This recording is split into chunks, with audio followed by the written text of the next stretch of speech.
भगवंताने सांगितलेला आहे. कोणता लाभ? हे विशाखे, हे 16 जनपद आहेत ना म्हणे, म्हणजे 16 राज्य. हे 16 राज्याचं जेवढं सुख आहे, आता विचार करा 16 राज्याचं कमी सुख असेल का?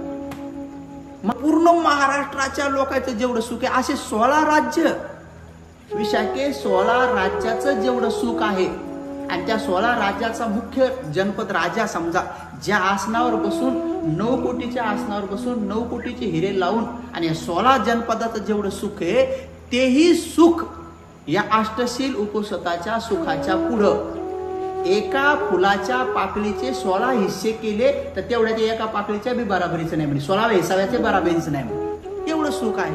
मग बुद्धाचं वचन आहे, त्याच्यावर काहीतरी विश्वास ठेवला पाहिजे. खरं आहे ते, खोटं नाही आहे. आणि मी त्याच्यावर एक स्पेशल तुम्हाला सुंदर प्रवचन देईन.